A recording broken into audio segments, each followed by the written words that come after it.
हमारी तरफ से आप सभी को प्रणाम। प्रणाम। मेरा नाम लीना। आज आप लोगों को प्यारा सा सुहाग गीत सुनाने जा रहे हैं। पूरा आप लोग आज करिए।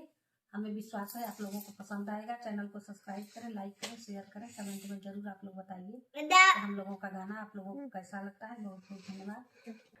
आई नीले नीले घोड़ावा का नीले रे बाछेड़ावा रे नीले रे बाछेड़ावा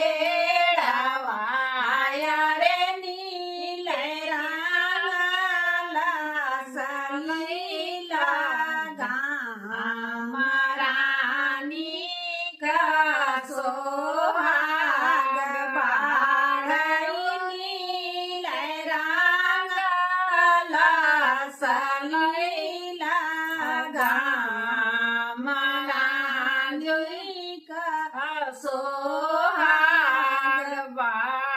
ऐसे ही घोड़े बलिठाना दूल्हे कावाना रामाया रे दूल्हे कावाना रामाया रे खोजना ससुर का दुआर ना जो का सोहाग भाड़ा खोजना ससुर दुआर ना जो का सोहाग घर में से निसराना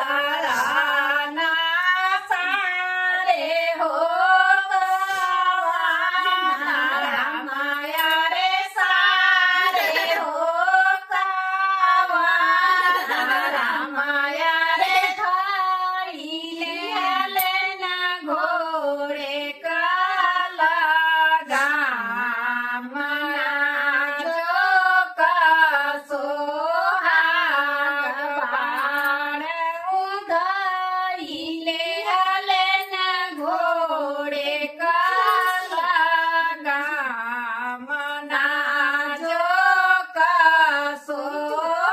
सोहागिया तू तर बाजी जा बारी रे बागाई छाया रे बारी रे बागाई छाया रे किया हो बापलिया खरा जरा जो का सोहाग बाण किया रे बाबैया खरा जना जो का सोहाग एतना वचन सुनाई दुलाहे ओ नाही